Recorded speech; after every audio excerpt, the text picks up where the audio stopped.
t'encourage d'ouvrir avec moi dans la parole de Dieu. C'est dans l'Ancienne Alliance, aux 2 Rois, au chapitre 5. 2 Rois, chapitre 5.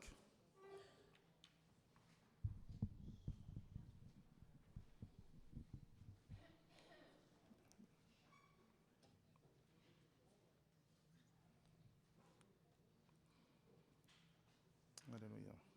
Je vais présenter ces temps alors au Seigneur. Seigneur, nous te remercions pour ta bonté, ton amour, Seigneur. Merci parce que tu veux que nous soyons à tes pieds. Parce que quand tu nous parles, Seigneur, par ta parole, Seigneur, tu as créé, Seigneur. Nous voulons toujours demeurer des nouvelles créatures en toi. Merci pour cette parole qui nous fait du bien, qui nous restaure et qui nous aide à continuer à marcher avec toi pour la gloire de ton nom. Merci, Seigneur, tu nous fais grâce de rendre témoignage, Seigneur. Combien nous sommes conscients, Seigneur, de notre fragilité, Seigneur. C'est pourquoi nous aimons être dans ta présence. Nous aimons venir à toi, Seigneur, afin que nous soyons toujours encouragés et demeurer toujours tes amis, Seigneur. Tu déclares: vous êtes mes amis si vous gardez mes commandements, Seigneur. Nous voulons les garder, Seigneur. Et tout ça pour nous dire pour nous-mêmes et pour la gloire de ton nom. Et que ton nom seul soit béni. Amen. Alléluia. Donc, 2 Rois, chapitre 5. Je vais lire pour vous. Naaman. Donc, au premier verset. Naaman, le chef de l'armée du roi de Syrie, jouissait de la faveur de son maître et d'une grande considération. C'était par lui que l'Éternel avait délivré les Syriens.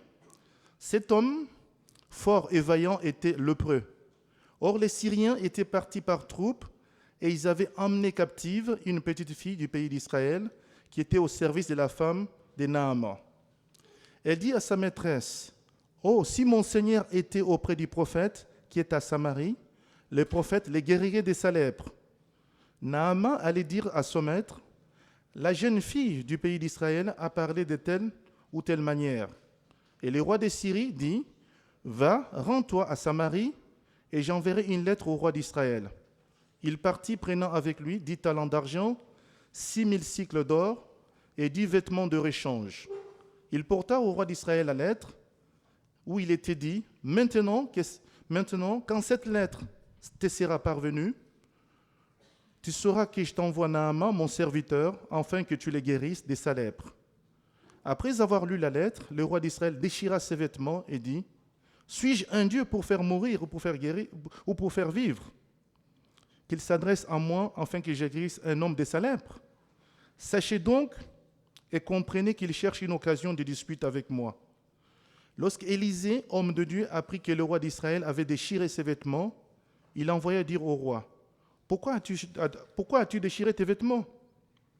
Laisse-les venir à moi et il saura qu'il y a un prophète en Israël. » Naaman vint avec ses chevaux et son char, et il s'arrêta à la porte de la maison d'Élisée. Élisée lui fit dire par un messager: « Va et lave-toi 7 fois dans les Jourdains. Ta chair redeviendra saine et tu seras pur. » Naaman fit irriter et il s'en alla en disant: « Voici, je me disais, il sortirait vers moi, il se présentera lui-même, il invoquera le nom de l'Éternel son Dieu, il agitera sa main sur la place et guérira le lépreux. Les fleuves de Damas, l'Abana et les Parpar ne valent-ils pas mieux que tous les eaux d'Israël? Ne pourrais-je pas m'y laver et devenir pur? » Et il s'en retournait et partait avec fureur. Mais ses serviteurs s'approchèrent pour lui parler, et ils dirent: « Mon père, si les prophètes t'eût demandé quelque chose de difficile, ne l'aurais-tu pas fait? Combien plus dois-tu faire ce qu'il t'a dit: lave-toi et tu seras pur. » Il descendit alors et se plongea 7 fois dans le Jourdain, selon la parole de l'homme de Dieu. Et sa chair redevint comme la chair d'un jeune enfant, et il fut pur. Naaman retourna vers l'homme de Dieu avec toute sa suite. Lorsqu'il fut arrivé, il se présenta devant lui et dit: « Voici, je reconnais qu'il n'y a point de Dieu sur toute la terre, si ce n'est en Israël. Et maintenant, accepte, je te prie, un présent de la part de ton serviteur. » Élisée répondit: « L'Éternel dont je suis le serviteur est vivant, je n'accepterai pas. » Naaman le pressa d'accepter, mais il refusa. Alors Naaman dit: « Puisque tu refuses, permets que l'on donne de la terre à ton serviteur, une charge de 2 mulets, car ton serviteur ne veut plus offrir à d'autres dieux ni holocauste ni sacrifice. Il n'en offrira qu'à l'Éternel. Voici toutefois ce que je prie l'Éternel de pardonner à ton serviteur. Quand mon maître entre dans la maison des Rimeaux pour se prosterner, et qu'il s'appuie sur ma main, je me prosterne aussi dans la maison de Rimo.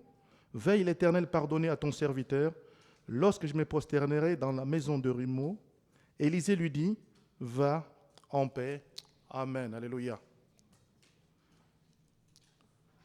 Voilà cet homme, Naaman, chef de l'armée de Syrie, qui avait la faveur de son roi. Il a une grande considération. Et que l'Éternel a délivré les Syriens par la main de son général Naaman. Cet homme Naaman n'est pas arrivé général du jour au lendemain. Vous comprenez bien qu'il a dû suivre une formation, qu'au fil des années, avec la promotion interne au niveau de l'armée, il a dû travailler dur. Et aussi pour maintenir, on arrive parfois au sommet, et quand on arrive au sommet, il dit demeurer. Quelquefois, on arrive au sommet, on se relâche, il dit j'ai atteint le sommet, on se relâche. Mais je ne pense pas que ça a été son cas. Donc il est arrivé au sommet, et pour rester au sommet, il demeurait, parce qu'on disait qu'il avait la faveur de son roi et la considération. Et pour y rester, quand on a la considération, il est devenu, en faisant au long de toutes ces années, il est devenu un fin stratège, militaire en tout cas. Donc quand on disait que c'était un homme qui avait la faveur et la considération, ça veut dire que c'était un homme qui était digne de confiance. Donc son roi pouvait lui faire confiance, ce n'était pas un traître. Et aussi c'est un militaire, donc il devait être très obéissant. Bon, peut-être qu'il y a parmi nous des gens qui ont fait l'école militaire ou qui ont fait l'armée. Ils savent que quand on dit, tiens, Philippe l'a fait, quand le chef a dit A, c'est A. Et gare à toi si tu n'as pas entendu. Et parfois, je me dis, en comparant les militaires, c'est comme un peu des chiens de chasse.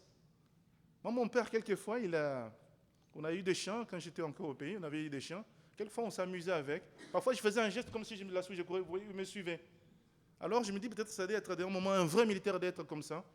C'est comme un chien de chasse. Donc, à chaque fois, les maîtres, dès qu'il bougeait un peu, il suivait son mouvement. S'il dit attaque, les chiens, il n'hésite pas, il attaque. Alors, je crois que cet homme était assigné pour avoir une telle considération de son roi. Donc, d'avoir la confiance de son roi, ça veut dire que quand son maître disait que c'était A, il n'y a pas que je n'ai pas entendu. Donc, c'est bien A. Et aussi, l'apôtre Paul, en comparant ici, il disait un peu comme les chrétiens en parlant au Timothée pour encourager ces jeunes pasteurs Timothée, il lui dit même d'être un soldat, qu'un chrétien ne s'embarrasse pas des affaires de la vie. Et parfois, c'est des choses qui nous tiennent un peu, nous traînent debout dans notre marche chrétienne. Et je crois que cet homme ne s'embarrassait pas des histoires de la vie. Donc, à un moment, il était prêt, pour la cause de son maître, d'aller combattre. Ce n'est pas pour rien qu'il avait la considération de son maître. Et nous aussi, en tant que chrétiens, je fais juste une parenthèse, pour la cause des Jésus qu'on avait entendu ce matin, sommes-nous prêts à tout renoncer? Donc, quand on est chrétien, on vit avec cette pensée. On ne se pose même plus la question, est-ce que si le Seigneur me dit, maintenant, on arrête tout, va dans tel pays, on ira. De temps en temps, il faut lire un peu les missionnaires. Récemment, j'ai pensé aux missionnaires britanniques. Je me dis, en tant que Congolais, on doit beaucoup aux missionnaires britanniques, parce qu'il y a un livre dessus. Il y en a qui sont morts au début du siècle dernier, et un grand nombre au Congo-Kinshasa, à cause de la mission, parce qu'ils avaient à cœur à ça. Ils sont peurs de maladies, de beaucoup de choses. Je me dis, tiens, on a une dette à l'égard du peuple britannique. En tout cas, le Congo-Kinshasa. Il y a des milliers des Anglais qui sont partis là-bas parce qu'ils avaient mis à cœur le Congo. Alors on comprend pourquoi, et je comprends aujourd'hui, quand vous marchez dans la ville de Kinshasa, vous ne pouvez pas dire que vous n'avez pas vu d'église évangélique. À chaque coin de rue. À chaque coin de rue, c'est incroyable. Donc c'est la sémence qui a été sémée par des étrangers depuis plus d'un siècle. Voilà, il y a des effets jusqu'à aujourd'hui. Donc c'est juste une parenthèse pour dire que les chrétiens, on doit être prêts à partir. Vous êtes prêts à partir? Alléluia, à renoncer à tout. Souvent, on nous entend dimanche après dimanche, les pasteurs nous exhortent à cela. Donc nous vivons en tant que chrétiens avec cette pensée qu'à tout moment, on peut partir, laisser Paris, aller n'importe où, pour parler pour la cause de Christ. Mais hélas, nous l'avons lu ensemble, cet homme, à la fin du verset 1er, cet homme fort et vaillant était lépreux. Voilà le problème. Cet homme qui pouvait, je crois peut-être que tout était à sa disposition. Ah oui, il avait la considération du roi. Il pouvait faire ce qu'il voulait dans ces pays-là, en tout cas dans le royaume de Syrie. Mais on dit que cet homme, fort et vaillant, était lépreux. La lèpre, c'est toujours le symbole du péché. Et je suis sûr peut-être qu'il n'y avait qu'un petit nombre, parce qu'à l'époque, un petit nombre autour de lui qui était au courant qu'il était lépreux. Peut-être avec les habits militaires, il cachait. Peut-être qu'il avait perdu déjà quelques orteils. Mais on ne pouvait pas le voir, avec ses chaussures, avec les bottes, on ne pouvait pas voir. Il y a peut-être sa femme et la petite fille. la petite fille qui vivait dans cette famille qui était au courant, et surtout aussi les rois. Parce qu'avant de partir, quand on a lu ensemble, quand les rois lui donnèrent la lettre pour qu'il aille voir les rois d'Israël, donc les rois devaient être au courant, peut-être qu'un petit nombre, parce que peut-être les gens n'allaient pas l'obéir, peut-être dans l'armée, si ils étaient au courant qu'il était malade, ils disent, tiens, il est malade, on ne va pas l'obéir. Hein. Donc il n'y a que quelques membres ou quelques gens proches qui étaient au courant de ça. Et ce qui m'étonne dans aussi dans le verset 3, je peux vous lire ensemble. Et la petite fille, et la fille, elle dit à sa maîtresse, donc c'est la petite fille qui avait été enlevée chez le peuple d'Israël, donc qui travaillait pour la femme de Naaman, elle dit à sa maîtresse, si mon Seigneur était auprès du prophète qui est à Samarie, les prophètes les guérirent de sa lèpre. Alors cette petite fille, généralement quand on dit une petite fille, ça doit être autour de 7 ans, 8, jusqu'à 12 ans à peu près, 12 ou 13 ans. Alors, elle a été enlevée. Ça veut dire qu'elle est dans un milieu hostile, elle ne connaît personne. Elle travaille pour cette famille, donc pour le roi Naaman, et les chefs d'armée plutôt, Naaman et sa femme, dans des conditions difficiles qu'ils doivent vivre. Vous le savez comment qu'aujourd'hui, dans certains pays encore, il y a des enfants qui sont sous-exploités, qui travaillent pour des gens dans des familles. Parfois, ils se réveillent à 6 heures. Il y a eu des témoignages parfois qu'on écoute. Les gens disaient qu'ils se réveillent parfois de 6 heures du matin à minuit, sans repos. Ils doivent faire tout à la maison. Et parfois avec un salaire dérisoire, même pas du tout. Ils sont là pour travailler. À la limite, leur salaire, peut-être, c'est les miettes qu'on leur laisse pour qu'ils mangent. Il y a encore dans certains pays que ça existe encore. Ne sourions pas trop. Quelquefois, c'est en France aussi. Ah oui, quelquefois, c'est en France aussi. Personnellement, j'ai eu cette expérience, parce que je travaille dans le métier des transports de personnes. Alors, j'ai passé sur le boulevard, en tout cas de l'avenue Henri Martin, dans le 16e, pour ceux qui connaissent la ville de Paris. Vers 21h30, 22h, je vois une jeune femme qui m'arrête. Je suis taxi parisien, je m'arrête. Elle me demande de l'aider à sortir de la voiture. Non, nous, on n'a pas le droit de rentrer chez quelqu'un, c'est à vous de venir avec moi. Mais je sentais qu'elle fouillait, quoi. Elle n'était pas à l'aise, tout ça. Alors, elle s'est débrouillée, elle est venue avec ses bagages, tout ça, mais rapidement, je ne me sentais pas à l'aise. Elle m'a dit après, quoi, elle était d'origine espagnole. À peine, elle parlait français. Après, elle m'a essayé de m'expliquer un peu, non, qu'elle vit chez quelqu'un où elle exploitait jour et nuit, le fait qu'elle travaillait. Et ces jours-là, son maître est absent. Elle en a profité, je ne sais pas comment elle s'est débrouillée d'avoir la clé, pour fuir. Et je l'ai accompagnée quelque côté. Pour vous dire, même en France, il y a des choses comme ça où les gens ne sont pas déclarés, qui sont exploités. Mais pourquoi je ressors toute cette histoire? Voilà, c'est une jeune fille. Alors je me suis dit que dans sa famille, avant qu'elle soit enlevée, elle devait entendre parler de Dieu. Parce que sinon, elle ne pouvait pas parler de ces prophètes Élisée, que si mon Seigneur allait en Israël, il serait guéri de sa lèpre. Voilà un témoignage. Dans des moments difficiles, on est méprisé, maltraité, on peut encore manifester l'amour de Christ, l'amour de Dieu. Et c'est ce que cet enfant est en train de faire. Parfois, même chrétiens, on veut que les gens soient agréables avec nous pour leur parler de Jésus. Non, il m'a souri, alors je peux lui parler de Jésus. Non. Même s'il nous insulte. S'il donne la possibilité qu'on témoigne de Jésus-Christ, on témoigne de Jésus-Christ. Souvent, on a cette attitude-là. Ah, mon collègue là, bon, il est fameux, bon, tiens. Bon, c'est vrai, elle n'est pas chrétienne, mais on s'entend mieux, donc je peux lui parler de Jésus. Non. Qu'on s'entende bien ou pas, Dieu nous donne la possibilité de témoigner, on témoigne. Voilà cet enfant méprisé. Et en plus, c'est, je ne sais pas combien de siècles de cette histoire. Ce n'est pas aujourd'hui. Aujourd'hui, il y a des nouvelles, quand quelqu'un est maltraité, tôt ou tard, on saura. Mais là, elle est dans un autre royaume. On peut faire de ce qu'on veut d'elle. Mais cette fille, quand même, elle a le courage de témoigner, et témoigner de l'amour de Dieu à l'égard de cet homme, pour dire que si elle allait en Israël, que cet homme serait guéri. Comme les prophètes de l'Ancien Testament, alors comment je veux dire, comme les prophètes de l'Ancien Testament, ils ne pouvaient pas parler de Dieu, ce qu'ils ont dit et ce qui nous a été consigné dans cette Bible, s'ils n'avaient pas l'Esprit de Christ. Alors je me dis que cet enfant devait avoir l'Esprit de Christ, même si ce n'est pas d'une façon évidente, si ce n'est pas ressorti d'une façon évidente, comme les prophètes de l'Ancien Testament, ils ne pouvaient pas annoncer cette parole de Jésus-Christ qui venait comme les prophètes d'Ésaïe s'ils n'avaient pas l'Esprit de Christ. Même si Christ ne s'était pas encore dépouillé totalement et devenu homme. Donc il y avait déjà l'Esprit de Christ et certains hommes seulement. On l'a vu il y a quelques semaines pour ceux qui viennent mardi soir avec Siméon. Alléluia. Et maintenant nous allons voir les démarches de cet homme. Malgré qu'il était général, il avait conscience de sa maladie. Donc à un moment il voulait qu'il être guéri. On va lire dans le verset 5. Donc quand il a entendu que sa femme lui a dit, lui tiens voilà une occasion où je vais être guéri. Donc il va voir son roi. Ce qui est normal et évident. Vous allez me dire, c'est normal d'aller voir son roi avant peut-être de partir. En plus, son séjour, ce n'était pas pour un jour. Quand on s'est déplacé à l'époque, déjà même aujourd'hui, si on déplace, il y a quand même un temps. Donc, il devait en tout cas signaler son absence auprès du roi. Ben, je lis avec vous, c'est le verset 5. Et non, verset 4 d'abord. Naaman allait dire à son maître, donc le roi de Syrie, la jeune fille du pays d'Israël a parlé de telle ou telle manière.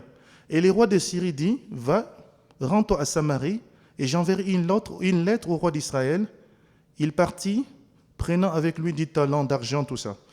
Donc, au fait, il a préféré avoir l'autorisation de son roi avant de partir. Et derrière, parfois, certains éléments qui paraissent comme ça, légers, bon, il demande l'autorisation, on trouve ça même normal, parce qu'on trouve ça normal, c'est presque naturel. Pas toujours. Moi, je remercie quelquefois, juste une parenthèse, quand on a des frères et sœurs qui partent en vacances 2 ou 3 mois, on les signale quand même. On dit, frère, vous ne me verrez pas, c'est que je suis en vacances. Qui est de partir, on ne sait même pas, bah, personne n'est parti. Vous êtes presque en train de surpris, quoi. Donc, derrière tout ça, on comprend, mais quelque chose. Parfois, on dit on ne connaît pas les gens, mais ce sont des éléments simples comme ça, ou au quotidien, où il se révèle la nature de la personne. Voilà quelqu'un qui était sérieux. Il pouvait partir du quand même, je suis roi, non, je donne mes conditions. Je veux dire au chef là qui me suit, bon, de gérer là, mais moi je suis malade, de toute façon, le roi, il le sait. Hein. Mais quand même, il a préféré passer par demander l'autorisation pour aller. Et en plus, il a eu une lettre de recommandation. Et le roi de Syrie lui a envoyé vers le roi d'Israël. Et si vous suivez bien, le roi de Syrie il demande au roi d'Israël, que je t'envoie mon serviteur pour qu'il soit guéri. Et pourtant, la fille n'a pas dit ça. La fille va dire que c'était les prophètes. Alors, de ces passages, on peut aussi se ressortir une pensée derrière. Donc, au fait, il est roi de Syrie, mais je ne peux traiter qu'avec un autre roi. Bon, toi, tu es prophète, bon, mais pas moi. Donc, c'est à l'autre roi de diriger tout ça. Et quelquefois, les hommes, quand ils ne connaissent pas encore Dieu, il y a toujours l'orgueil. Le pasteur n'arrête pas de dire, tant qu'on n'a pas accepté Jésus-Christ, il y a toujours un esprit qui nous conduit, qui n'est pas de Dieu. Et voilà, on voit leur orgueil là. Et pourtant, la jeune fille a dit que c'est le prophète qui est à Samarie. Peut-être que, bon, Naaman a dit ça, bien très précisé au roi, que c'est le prophète qui est à Samarie qui va me guérir. Mais lui dit, bon, le prophète, non, moi j'envoie le courrier au roi d'Israël. Lui, il se débrouille. Il dit, je t'envoie mon serviteur Naaman, afin qu'il soit guéri. Alléluia.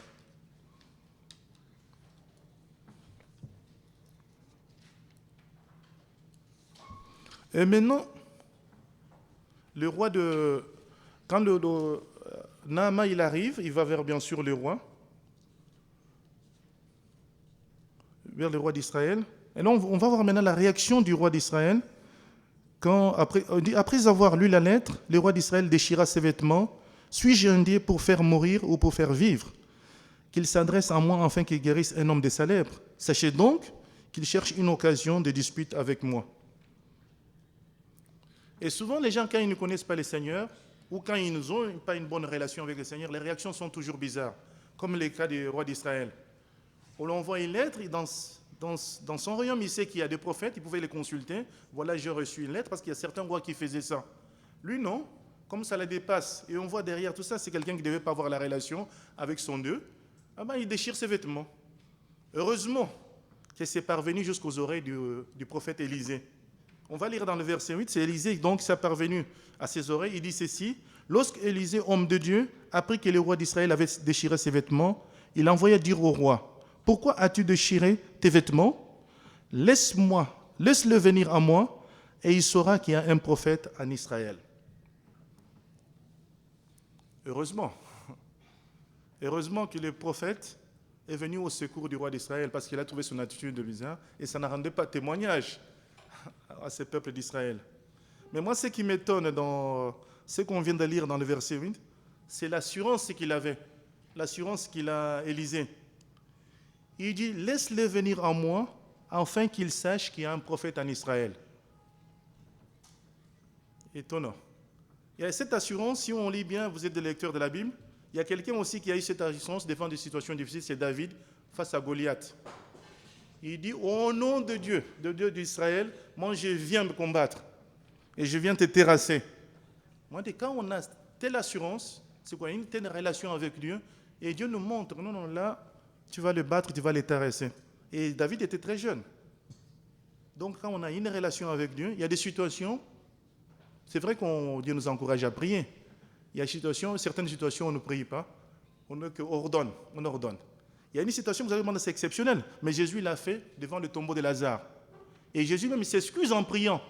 Il dit, j'ai prié parce qu'ils étaient là pour qu'ils comprennent. Mais Jésus a ordonné. Donc il y a certaines situations, on n'a même pas prié, on ordonne. Au nom de Jésus, on passe. On n'a pas à prendre du temps. Parce qu'on est déjà des hommes et des femmes de prière, on a une bonne relation avec Dieu, donc on n'a pas toujours, dès qu'il y a un problème qui se présente, tiens, bon, il faut que j'aille me cacher. Non.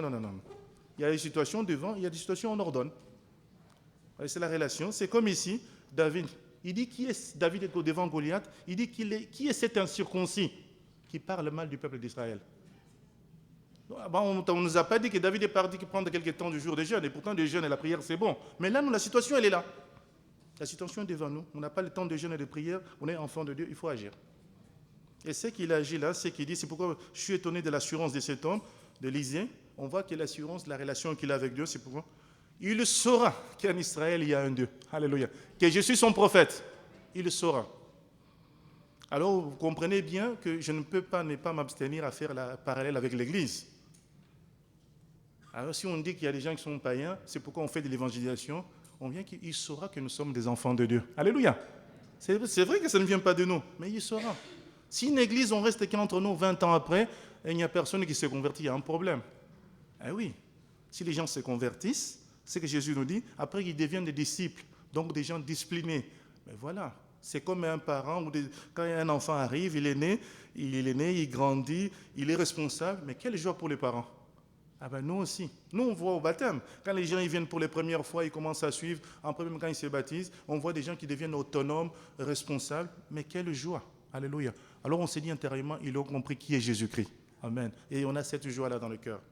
Et c'est pour cela que je peux comparer. Donc on peut avoir cette assurance aussi. Quand on dit, tiens, il y a quelqu'un qui souffre, il a tel problème, qu'il vienne dans l'église de Jésus-Christ. Alléluia.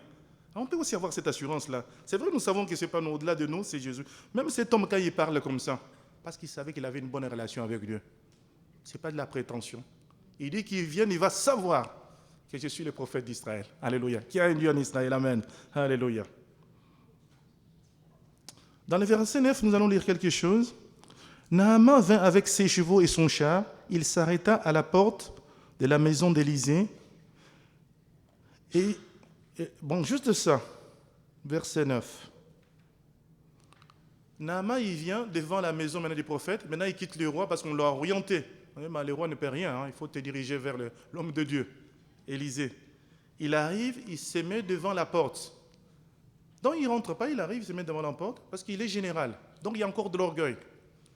Non, c'est à lui de sortir. Même si vous suivez la suite, vous entendez comment il dit. Je croyais que quand je vais arriver, c'est à lui de venir, il doit se présenter. Eh oui, quelquefois, on a un peu, nous aussi maintenant, quelquefois, on n'a peut-être pas la même attitude, mais il y a toujours l'orgueil aussi.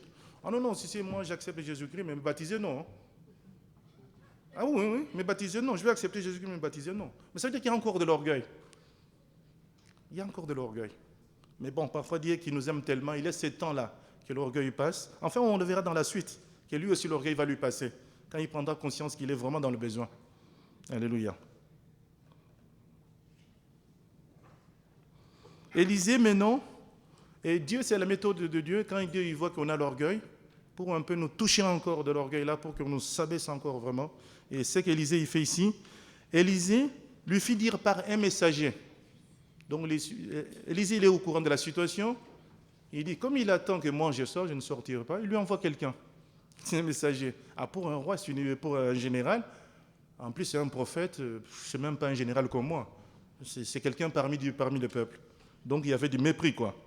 Mais lui, Élisée lui envoie dire, alors par un messager, il dit, va, lave-toi cette fois dans le Jourdain, la chair redeviendra saine et tu seras pur. Et à la suite, qu'est-ce qu'il nous dit, verset 11? Naaman fit irriter. Ah ben là, on a touché vraiment son orgueil, là. Il dit, en plus, moi, je dois me laver. Il m'envoie un messager, je dois aller me laver 7 fois dans le Jourdain. Il devient fou. On dit, en disant, je me suis dit, il sortira vers moi, il se présentera lui-même, il invoquera le nom de l'Éternel, son Dieu, il agitera sa main sur la place et guérira les lépreux. Alors maintenant, comme on lui disait de se laver dans le Jourdain, il dit ceci, il compare au fleuve de Syrie. Le fleuve de Damas, l'Abana et les Parpars ne valent pas-ils mieux que les eaux d'Israël? ne pourrais-je pas m'y laver et être pur? Il s'en alla, retourné et partait avec fureur. Voilà, comme il considère qu'il a été humilié, donc il était énervé, quoi. C'est pas possible. Déjà, il ne sort pas et il me dit d'aller me laver. C'est quoi ça? Chez nous, je vais me laver cette fois.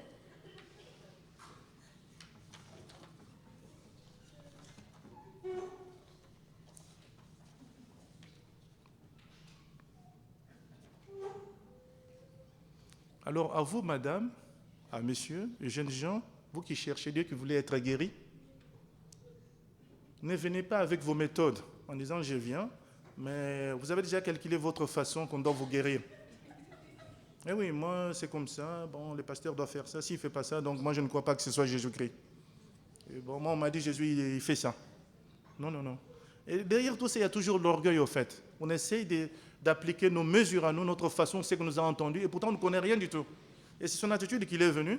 Il dit, tiens, bon, moi je suis général, il va venir, il va se présenter, il va invoquer son Dieu, et bon, moi je suis là, donc, qui prie. Non, non. Et c'est pour cela qu'il est rentré, parce que ça touchait vraiment à son orgueil. Donc si nous reconnaissons vraiment notre incapacité à nous guérir, à être heureux, et à jouir vraiment de la vie, la vraie vie, qui est seulement en Dieu seul, de renoncer vraiment à notre orgueil, et de nous approcher, comme la parole nous encourage, avec un cœur bon et honnête, alors là, le miracle commence. Alors on écoute dans le verset 13 qui dit ceci. Mais, ça c'est le mais qui lui est favorable, quoi. Mais ses serviteurs s'approchèrent pour lui parler et y dirent, mon père, si les prophètes t'eût demandé quelque chose de difficile, ne l'aurais-tu pas fait? Combien plus dois-tu faire ce qu'il t'a dit? Lave-toi et tu seras pur. Et il descendit, alors il s'y plongea cette fois dans le Jourdain, selon la parole de l'homme de Dieu, et sa chair redevint comme la chair d'un jeune enfant, et il fut pur. Heureusement qu'il a eu de bons serviteurs autour de lui. Quelquefois, c'est bien d'avoir des gens bien autour de nous qui peuvent nous conseiller, nous dire, non, non, non, là tu prends un mauvais chemin, là. Eh ben, pourquoi? On veut prier, accepte qu'on prie pour toi. De toute façon, tu es dans le besoin, tu es malade, vas-y. On n'accepte pas de ce que toi tu t'imagines. Voilà, c'est ce que les serviteurs autour de lui disent. Et finalement, et j'aime beaucoup la façon, il dit, si on t'avait demandé quelque chose de difficile, ne l'aurais-tu pas fait? Et je suis sûr aussi que si on lui avait demandé quelque chose de difficile, même en lui envoyant un messager, il allait le faire. Pourquoi? Parce que quand quelque chose de difficile, mais derrière tout ça, quand on arrive à le faire, il y a toujours un mérite. Là, ça touche à notre orgueil. C'était difficile, je l'ai fait. Là, il n'y a que moi qui peux le faire. Hein. René, surtout pas toi. Ah oui, il y a l'orgueil en nous. Donc, je mérite quelque chose. Ah oui. C'est pourquoi il lui dit ça. Si on t'avait demandé quelque chose de difficile, ne l'aurais-tu pas fait? Mais là, on te demande quelque chose qui est à la portée de tous. C'est pourquoi j'aimais beaucoup ces chants-là, quand on chantait tout à l'heure. Vous pouvez aller partout, il n'y a aucun roi qui pardonne. Et oui, il n'y a qu'un Jésus-Christ qui a ses pardons et un roi qui s'abaisse devant ce sujet. Et oui, voilà. Voilà, on demande des choses, c'est tellement simple, c'est pourquoi il y a des gens, les chrétiens, mettent tellement à la portée comme ça de tous, ils disent non, moi je suis ministre, non, venez vous. Ouais, ouais. Il y a même certaines églises où on les cache un peu, quoi. Ils viennent mais discrètement. Non, il faut venir à Jésus, il faut que tu sois transparent. Oui, il faut que tu sois...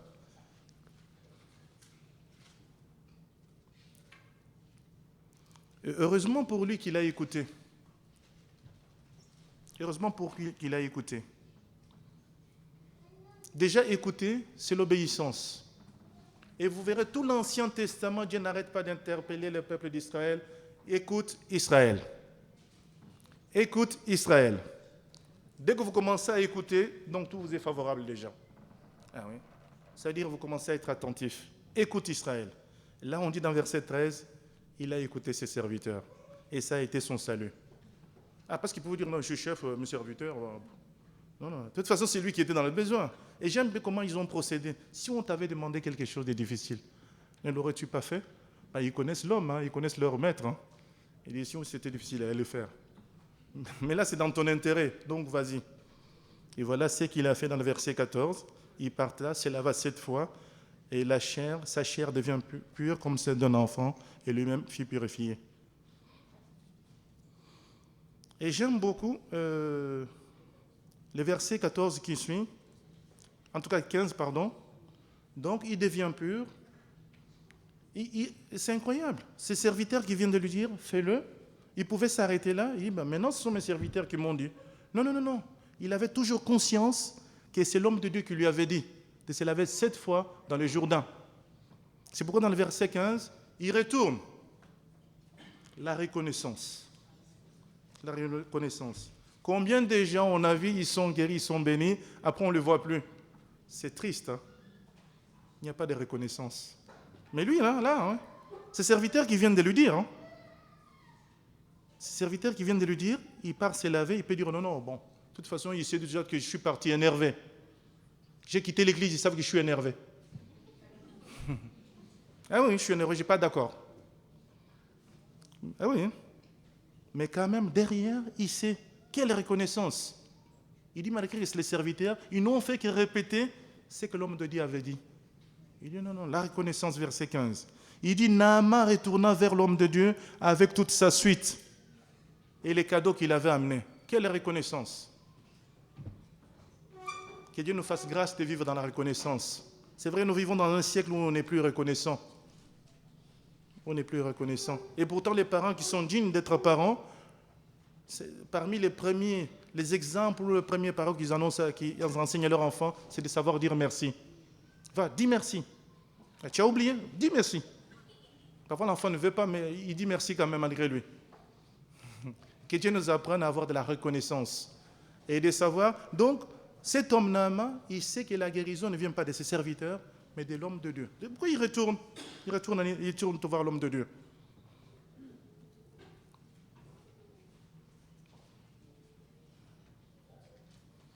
Parce qu'au travers de l'homme de Dieu, on peut le lire, il reconnaît. Alors il dit ceci, voici dans la suite du verset 15, « Voici je reconnais qu'il n'y a point de Dieu sur toute la terre, si ce n'est en Israël. » Donc au travers de cet homme de Dieu, il sait que c'est Dieu qui agit. Alléluia. Et c'est notre cas, au travers de ce qui se passe sur l'Église, au travers de ce qui est fait, quel que soit au niveau où nous sommes, nous savons qu'au-delà de ça, c'est Dieu.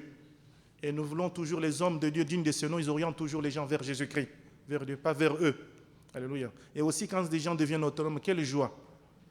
Quand quelqu'un vient de naître, il est enfant et qui nous dérange encore, c'est normal. Oui, c'est normal. Hein? À un enfant d'1 an, vous n'allez pas lui demander la même chose d'un garçon de 15 ans. Non.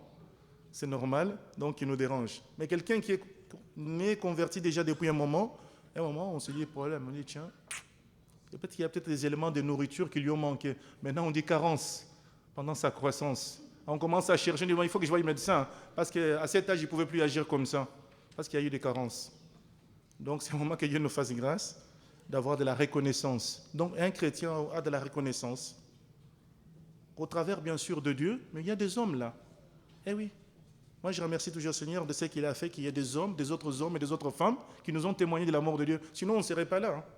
Il y a quelques exemples exceptionnels dans la Bible où les gens eux-mêmes ont rencontré le Seigneur, tout ça, Moïse. Il y a l'apôtre Paul, mais l'apôtre Paul, quand même, a eu des témoignages. Il a eu des témoignages des gens qui tuent, et Étienne. Il s'est dit, mais les gens continuent à les aimer, il y a quelque chose que je n'arrive pas à saisir. Donc, quand Dieu l'a touché, il savait qu'il y avait quelque chose. Alléluia. Donc, de vivre dans la reconnaissance comme cet homme qui n'était pas un enfant de Dieu. Voilà, il reconnaît, il vit dans la reconnaissance. Alors, je vais vous lire le verset 17 qui dit ici. Alors Naaman dit, puisque tu refuses, permets que l'on donne de la terre à ton serviteur, une charge de 2 millets, et que ton serviteur ne veut plus offrir à d'autres dieux, ni holocauste, ni sacrifice. Il n'en offrira qu'à l'Éternel seul. Dès qu'on a reconnu Dieu dans sa vie, il devient humble. On devient humble. Les chrétiens, c'est un homme humble. On n'est pas orgueilleux. On devient humble. Donc, il comprend maintenant qu'il ne veut offrir à personne d'autre qu'à Dieu.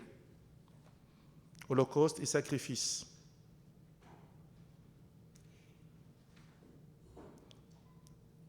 Et maintenant, on peut le dire aussi dans le verset 18 qui disait « Voici toutefois ce que j'ai pris l'Éternel de pardonner à ton serviteur, quand mon maître rentre dans la maison de Rimon. » Son maître ici, c'est le roi d'Israël et le roi de Syrie. Il dit quand mon maître rentre dans la maison de Rimon, Rimon c'est leur dieu, c'est les idoles. pour y prosterner, il s'appuie sur moi. Donc ça veut dire comme il était chef, donc les rois de Syrie, avant d'aller d'adorer ces dieux, donc Rimo ici, donc il les prenait avec lui. Comme quoi, dès que nos yeux s'ouvrent sur la grâce et sur Dieu, il y a des choses qu'on n'a pas besoin de dire, on comprend que certaines pratiques étaient mauvaises. Voilà son cas là. Personne ne lui a dit que bon, ce qu'il faisait avant, ils offraient des sacrifices à Rimo, personne ne lui avait pas dit que c'était mauvais tout ça. Mais dès qu'on ouvre les yeux sur Dieu, je croyais que j'agissais bien. Et Dieu lui montre donc certaines pratiques. Et lui-même qui dit, veille l'Éternel pardonner son serviteur, parce que quand il se prosterne dans la maison de Rimo. Donc il demande à l'Éternel de le pardonner, parce qu'il prend conscience que les pratiques qu'il faisait, des sacrifices qu'il faisait pour Rimo, mais finalement c'est au diable. Alors il prend conscience, il est venu pour la guérison physique, mais il veut partir aussi guéri de son âme, donc sauvé. Alléluia. Et nous allons dans verset 18, quand il dit ça, de pardonner son serviteur, donc c'est la repentance finalement. Il prend conscience, en dehors de sa lèpre, qu'il avait des problèmes de faire des sacrifices et des holocaustes à Rimo, qui est les idoles, le dieu du roi de Syrie.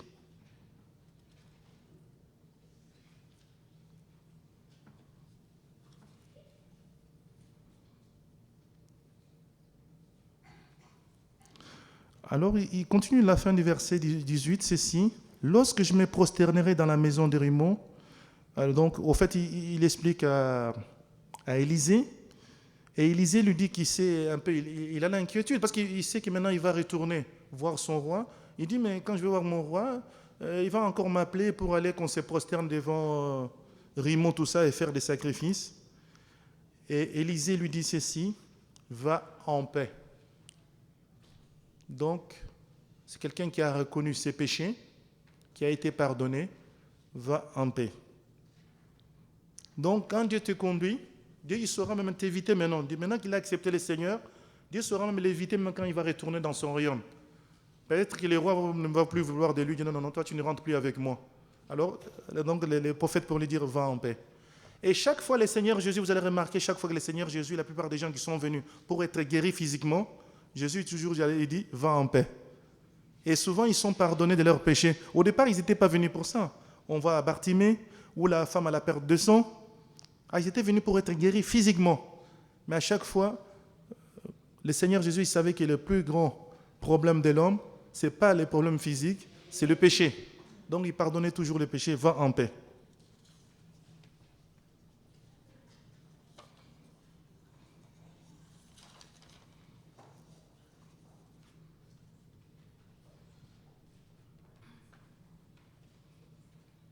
Et un exemple par rapport à ça, quand on dit va en paix, c'est un frère qui est pasteur aujourd'hui. Peut-être certains le connaissent, Franck Alexandre. Donc, il nous rendait son témoignage il y a quelques années de cela. Alors, ses parents et lui-même, ils touchaient aux choses occultes. À un moment, ils étaient tellement dépassés qu'ils avaient peur. Comme quoi faire l'évangélisation, c'est bien. À eux, disaient qu'à Troyes, un samedi matin, au marché, les chrétiens annonçaient l'évangile. Au marché des Troyes, il y a plus de 20 ans ou 30 ans. Et lui, le matin, il ne voulait plus rester chez lui parce qu'il y avait des choses horribles, comme tellement il touchait aux choses occultes. Et là, il a rencontré les chrétiens, de fil en aiguille, il a rencontré les pasteurs. Les pasteurs ont prié pour lui. Il a eu la paix de Dieu. Et il ne voulait plus retourner chez lui. Il dit, non, pasteur, non, je préfère me dormir à l'église. Il était prêt à aller dormir à l'église, dans les locaux de l'église. Le pasteur lui dit, non, tu vas retourner chez toi. Maintenant, tu es avec Christ. C'est la phrase là, va en paix. Eh oui, va en paix. Dès que tu es un enfant de Dieu, dès qu'il y avait des choses que tu touchais qui n'étaient pas bien, dès qu'on a appris tout ça, on a brûlé au Seigneur. Dieu, non, maintenant il faut que je quitte mon studio. Non, tu as Jésus-Christ en toi. Il est plus fort que tous ceux qui étaient là, qu'on a chassés, qu'on a brûlés. Donc tu as la paix de Dieu, sois en paix. Alléluia. Donc c'est pourquoi même l'apôtre Paul pouvait dire, faites connaître à Dieu vos besoins dans Philippiens, avec des supplications et des actions de grâce. Et la paix de Dieu, qui dépasse tout entendement, gardera vos cœurs en Jésus-Christ. Alléluia. Qu'est-ce que j'allais vous dire? Voulez-vous renoncer à l'orgueil comme cet homme, vous qui s'approchez de Dieu, à vos stratégies, vos méthodes, comment vous êtes venus? Et oui, en disant, tiens, moi, si le pasteur ne fait pas, je ne suis pas guéri. Parce que, vous Vous savez, on a déjà notre information. On nous a informé comment Dieu agit, comment le Seigneur Jésus peut agir. Si ce n'est pas de cette façon, non, non, non, on ne sait pas ça. Jésus n'agit pas comme ça. Et quelquefois, on est comme ça. Donc, on se limite nous-mêmes. Donc, renoncez à tout ça. Soyez comme cet homme. Écoute, tiens, Seigneur. En plus, généralement, on ne connaît rien de Dieu, mais on veut que Dieu agisse comme on veut. C'est incroyable, on montre un peu comment on est insensé quelque part. On est vraiment insensé. Donc, d'accepter que le Seigneur nous guérisse, qu'il nous pardonne et qu'il nous garde la paix. Et quand Dieu fait ça, comme cet homme, comme Naaman, vous allez repartir chez vous comme les chants qu'on a chantés là, repartir à zéro, repartir en paix, à un homme nouveau, une femme nouvelle, une nouvelle créature. Et cet homme Naaman qui retourne chez lui, ce n'est plus la même personne qui est venue là. Ce n'est plus la même personne. Alors, si vous voulez cet après-midi, vous qui ne connaissez pas encore, qui passez peut-être des moments de doute, des questions, des raisonnements, offrez-vous à Dieu. Alléluia. Dès que vous vous offrez à Dieu, le miracle commence. Ah, le miracle commence. Parce que là, on ne maîtrise plus rien, quoi. C'est Dieu, il veut ça. Donc, s'il y a encore de l'orgueil, Dieu va faire tout en tout que l'orgueil, ça va vous énerver même, parce que vous êtes encore orgueilleux. Donc, il faut que Dieu touche là où ça fait mal. Ah oui, s'il y a encore l'orgueil, non, non, non, moi, c'est comme ça, on doit prier pour moi. Non, non, non, non. S'il y a encore de l'orgueil, il n'y a pas une méthode, non, non. Les pasteurs ont dit, on fait ça, c'est tout. Donc, vous vous soumettez. Alors, c'est ce que j'avais à partager avec vous, cet exemple de Naaman. Je l'avais intitulé plutôt de l'incrédulité à la foi. C'est quelqu'un qui ne connaissait pas le Seigneur et il sort là, il rentre chez lui, c'est un homme nouveau. Et lui, comme ça c'est l'expérience personnelle un peu, je vous en parle de mon témoignage. Quand on s'est converti, je ne l'ai pas fait, mais il y avait cette joie dans le cœur qui fait que quand on s'est converti, moi je me souviens, je n'avais pas de voiture, et je prenais les trains pour aller dans ma banlieue où j'habitais, dans ma banlieue nord. Tellement tu es heureux à l'intérieur, tu as la paix de Dieu, tu as envie d'embrasser tout le monde, quoi. J'avais envie d'embrasser tout le monde à la gare du Nord, tellement on tenait heureux. C'est incroyable, hein? Donc les péchés pardonnés, c'est incroyable, cette joie indescriptible, c'est pas possible. Incroyable. Alors c'est pourquoi je pense à cet homme, et quand il rentre là-bas en Syrie, ce n'est plus la même personne. Mais que Dieu vous bénisse, hein? Alléluia. Seigneur, nous te remercions pour ton amour et de ta bonté, Seigneur. Te remercions parce que tu nous aimes tant, Seigneur. Par ton amour, Seigneur, tu es venu, Seigneur, mon Dieu, briser tout ce qui nous faisait mal, Seigneur, le péché qui nous faisait mal, Seigneur, qui mettait la peur dans notre cœur. Seigneur, merci, tu nous as libérés de la peur parce que tu es le véritable libérateur, Seigneur. Te remercions, nous élevons ton nom jour après jour parce que tu es véritable Dieu, tu es le véritable roi. Nous voulons que tu règnes vraiment dans la vie parce que quand tu règnes, Seigneur, il y a la paix, Seigneur, même dans les difficultés. Comme cette petite jeune fille, Seigneur, malgré le mépris, malgré la maltraitance, elle peut encore témoigner de ton amour. Nous te remercions pour de tels exemples, Seigneur, parce que tu nous encourages dans notre foi. Merci pour de frères et sœurs dans la foi, nos aînés, ceux qui nous ont précédés, ceux qui ont accepté aussi l'humiliation, Seigneur Jésus, parce que tu as été aussi l'exemple pour eux. Tu es aussi notre exemple et notre modèle. Nous voulons te suivre, Seigneur, être prêts, Seigneur, à renoncer tout pour ta cause, parce que tu nous aimes comme on n'a jamais aimé. Que ton nom soit béni, Jésus. Amen. Amen.